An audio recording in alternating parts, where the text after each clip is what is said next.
खामोश कर को। अगर तू मेरा पड़ोसी नहीं होता तो मैं देखो यही डंडा से टांगे तोड़ देते थे। एकदम खामोश हो जा। अस्सलामु अलैकुम डुलमुल चचा। वालेकुम अस्सलाम व रहमतुल्लाहि व बरकातुहू। कैसे कैसे याद फरमाइए क्या हाल है? मैं अपना हाल क्या सुनाऊं सेठ साहब, मेरी किस्मत की तो ऐसी की तैसी हो गई।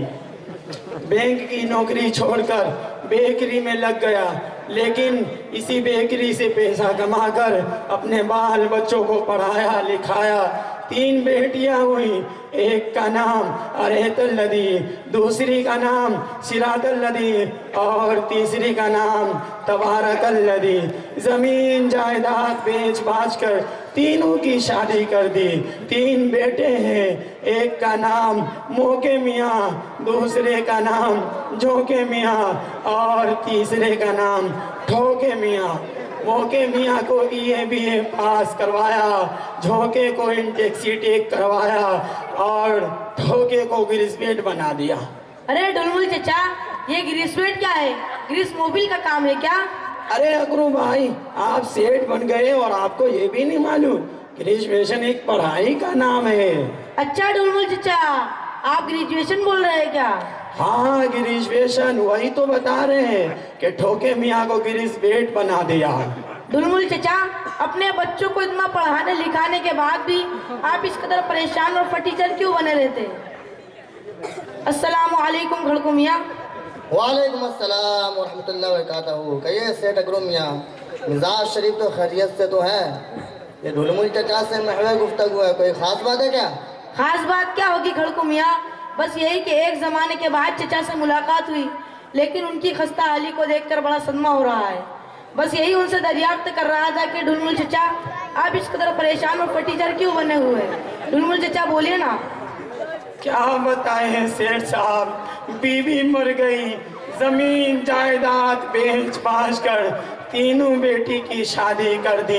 अब सोचा था मौके को BA पास करवाया है तो उनकी शादी में 4 या 5 लाख रुपया आ जाएगा, और झोंके को इंटेक्सी टेक करवाया है तो उनकी शादी में भी 5 या 7 लाख हाथ लगेगा।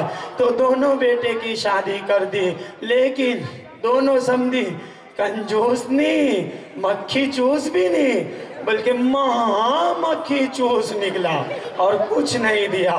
अब तीसरा बेटा ठोके मियाँ जो ग्रेजुएट का डिग्री वाला है, उसकी शादी झगड़ू मियाँ की बेटी से तय कर दी, लेकिन इस दफा डिमांड कर दिया है मेरा बेटा ग्रेजुएट का डिग्री वाला है, इसलिए जहेज में आपको अपाची पल्सर, सोने की अंगूठी, लोहे की अलमारी, 7 लाख रुपया।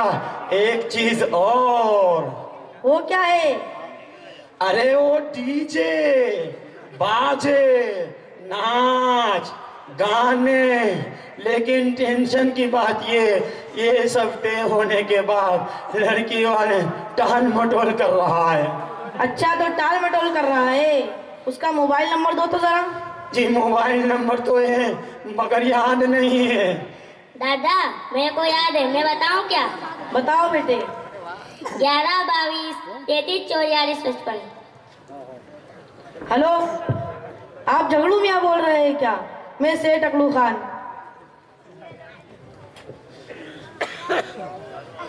अस्सलाम वालेकुम अकड़ू खान साहब। वालेकुम अस्सलाम झगड़ू मियाँ, तुम जहाँ कहीं भी हो मुझसे मुलाकात करो अभी के अभी। जी ठीक है। अस्सलाम वालेकुम व रहमतुल्लाहि व बरकातहू। वालेकुम अस्सलाम। कहो कहाँ गए थे झगड़ू मियाँ? बात ये कि मेरी बेटी की शादी इनके बेटे से 32 मई सन 61-62 बरोज़े बूद होने वाली है, इसलिए दहेज के इंतजाम के लिए परेशान हूँ। क्या बताऊँ, बेटों की शादी कर दी, सब अपनी बीवियों में मस्त है, भले ही माँ बाप का कहीं भी हुआ करे, जमीन जायदाद भी नहीं है, इसलिए तिलक सलामी और सामान्य जहेज तैयार करने के लिए कबूतर पार्षद से 2 लाख सूद पर लिया है और कुछ लोगों ने चंदा किया है तो 25,000 रुपया है। बड़ा अच्छा मौका है। वैसे भी आपसे मिलने का इरादा था कि बाकी खर्चे के लिए से टकड़ू खान से कर्जा ले लेंगे। आपने बुलाया तो मेरे को बड़ी खुशी हुई, तो मैं आपसे कुछ बोलूं? बोलो, क्या बात है झगड़ू मियाँ?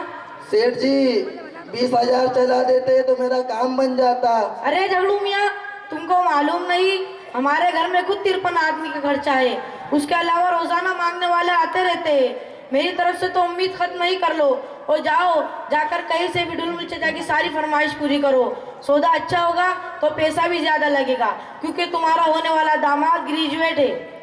सेठ जी आप गुस्सा न हो तो एक बात बोलूं, वैसे तो आपके सामने जबान नहीं खोलनी चाहिए, छोटा मुंह बड़ी बात, ऐसा लगता है कि आप ढुलमुल मियां की दलाली कर रहे हैं। खामोश हो जा झगड़ू।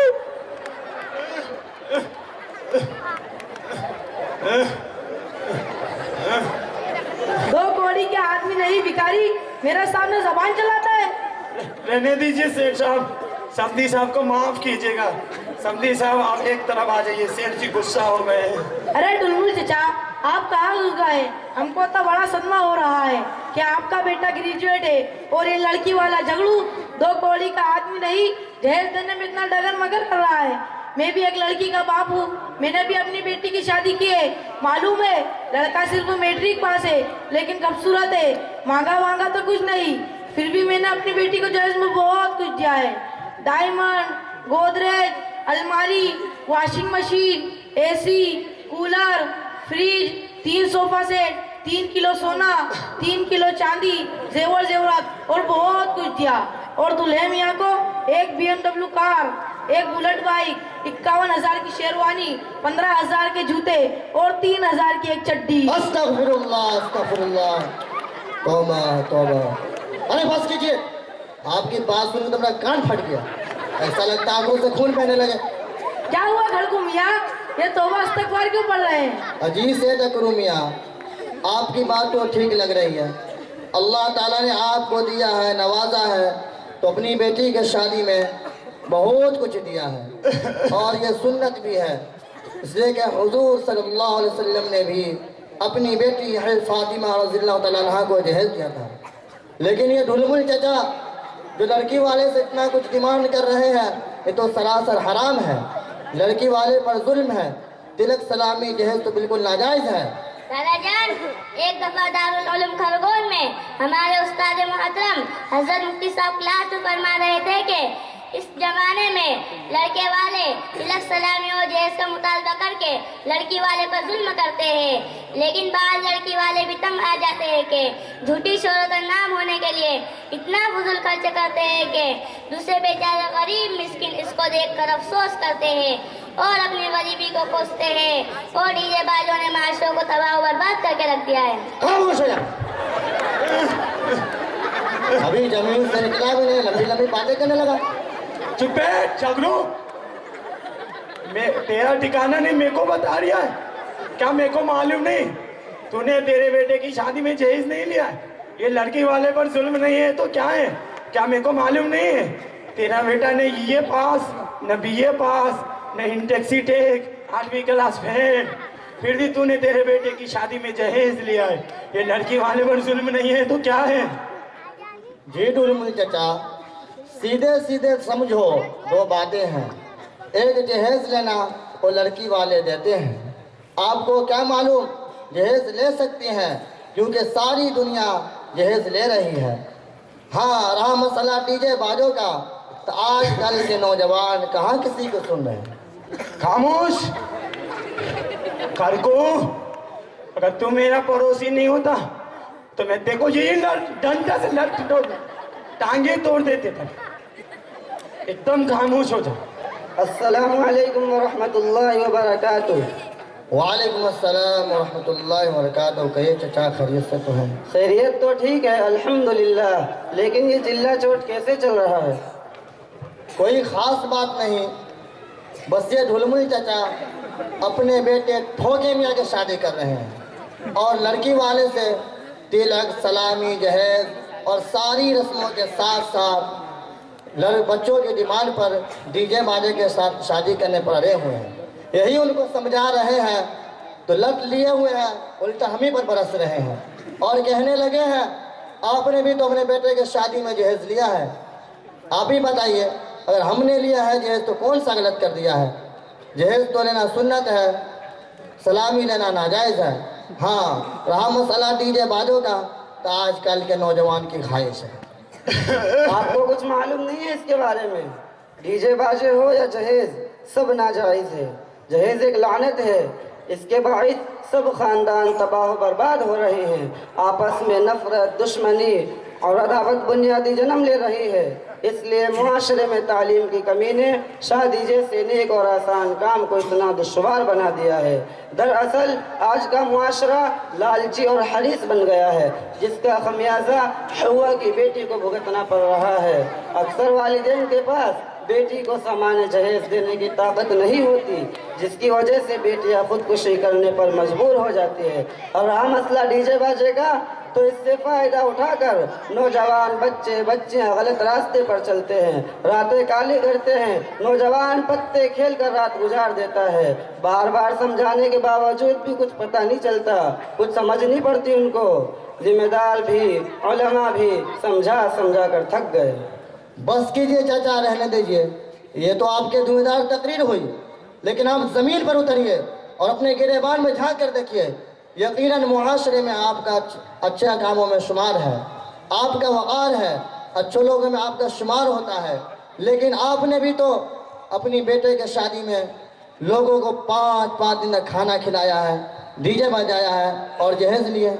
मैं तो कुछ नहीं किया, आपको गलत खबर मिली है। यकीन नहीं है तो मेरे समझी को बुलाकर पूछ लीजिए फोन और अभी बुलाइए।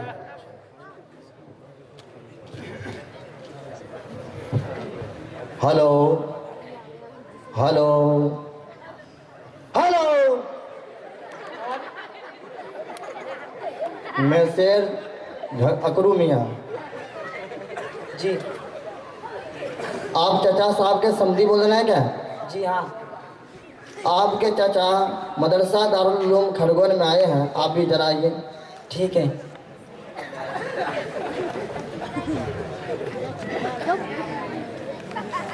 अस्सलामु अलैकुम व रहमतुल्लाहि व बरकातुहू। वालेकुम अस्सलाम व रहमतुल्लाहि व बरकातुहू। जी फरमाइए, हाजिर खिदमत हूँ। ये आपके समधी हैं? जी। ज़रा बताइए कैसे शादी की है? समधी जी तो कुछ नहीं कहे थे, लेकिन इनके साहबजादे दूल्हे मियाँ अपने दोस्त के जरिए ये सब काम का अंजाम बतला दिया था। 3 लाख रुपया और एक मोटरसाइकिल देना होगा, वरना मेरे वालिद बहुत नाराज़ हो जाएंगे और वो आपसे खुलकर नहीं कह सके। लेकिन उन्होंने इशारा कर दिया था, इसलिए उस तोहफे से हमको बड़ी परेशानी लाहिक हो गई थी। मगर आपका हार्ट फेल हो जाए, मगर मैं ठहरा, बेटी वाला मरता क्या ना करता। कई महीनों से सारा धंधा पानी बनता। खैर अल्लाह अल्लाह करके कर्ज ब्याज लेकर सारा इंतजाम करना पड़ा। वैसे भी बेटी वाले कहीं के नहीं रहते, जायज़ और नाजायज़ सब धरा रह जाता है। दादा जान, तुमको तो कुछ मालूम नहीं और ये तुम्हारे पड़ोसी को कुछ पता नहीं, और ये चाचा जो तुमको उल्टी सीधी बच्चियां दे रहे हैं। कितना अच्छा होता कि हम अपने उस्ताद मोहतरम हजरत मुफ्ती साहब को बुलाकर सही मसला मालूम कर लेते, क्योंकि हम लोग मुसलमान हैं, अल्लाह और रसूल के मानने वाले हैं। ऐसा ना हो कि हमारा कोई अमल अल्लाह की नाराजगी का सबब बने। पोता, तुम्हारी बात तो ठीक लग रही है, चलो बुलाकर पूछ लेते हैं। अस्सलाम वालेकुम व रहमतुल्लाहि व बरकातुहू।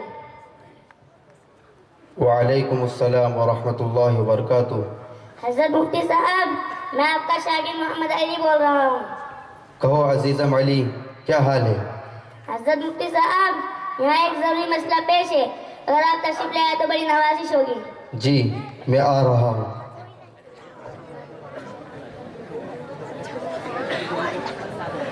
अस्सलामु अलैकुम व रहमतुल्लाहि व बरकातुहू। वालेकुम अस्सलाम व रहमतुल्लाहि व बरकातुहू। कहो अजीज़म, क्या मसला है? हजरत मुफ्ती साहब, ये मेरे दादा है, मेरे चाचा की शादी है, इसमें लड़की वाले से जहेज की मांग भी कर रहे हैं और अपनी शादी में डीजे बाजे की जिद भी कर रहे हैं। और घर पर जितने दिन शादी होगी उतने दिन डीजे बाजे बजाएंगे और बारात भी डीजे बाजे के साथ लाएंगे। लड़की वाला जहेज की मांग से परेशान है। खानदान वाले और बच्चे जिद कर रहे हैं कि आजकल शादी इसी तरह हुआ करती है, वरना चुपचाप शादी कर लेना और बगैर जहेज के शादी करना कोई शादी है क्या? अब आप ही बताइए क्या सही है क्या गलत है?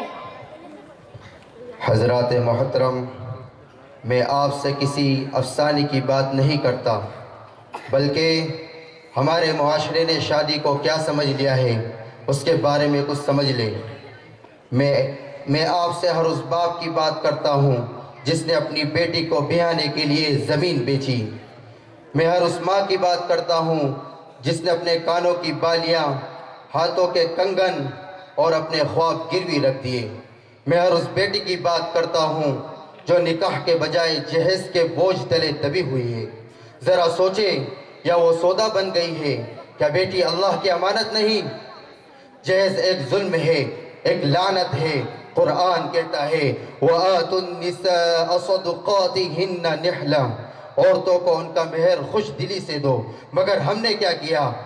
मेहर देना छोड़ दिया और जहेज लेना शुरू कर दिया।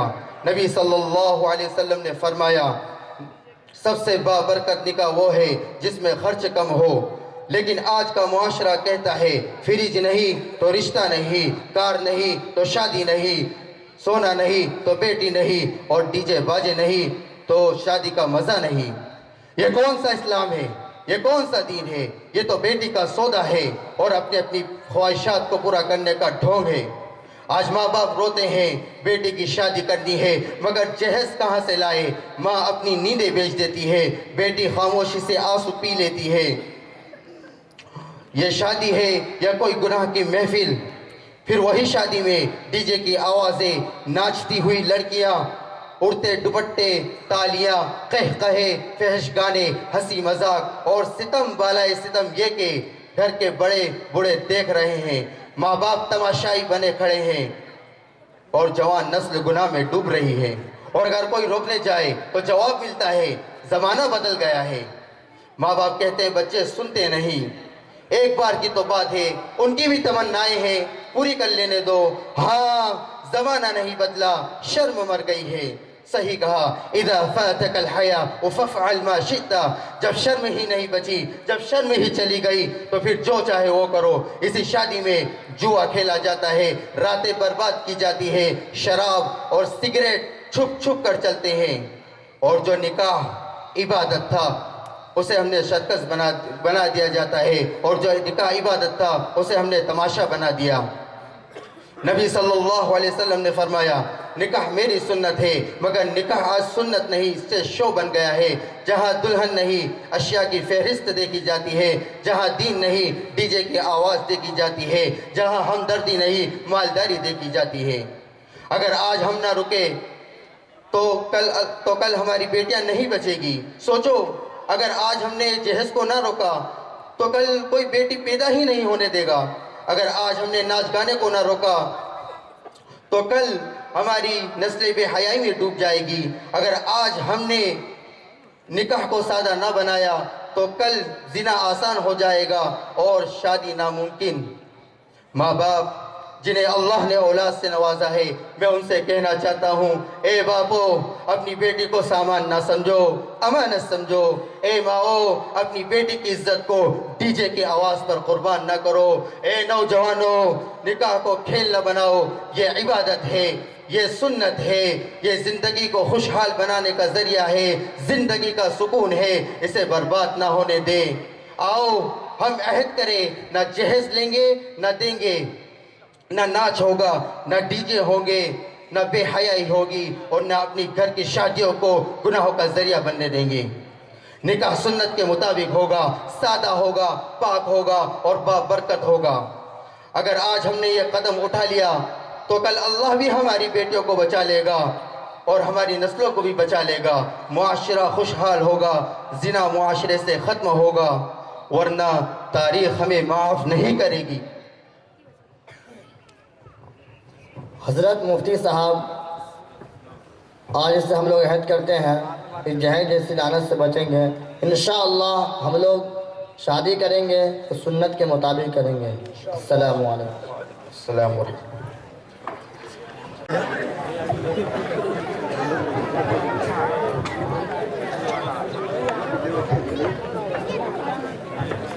ए किधर?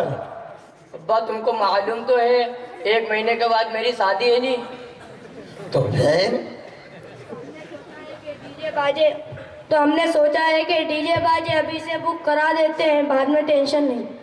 अब भी मुफ्ती साहब ने समझा दिया है, तू चल सीधा सीधा घर, नहीं तो तेरी टांगे तोड़ डालूंगा।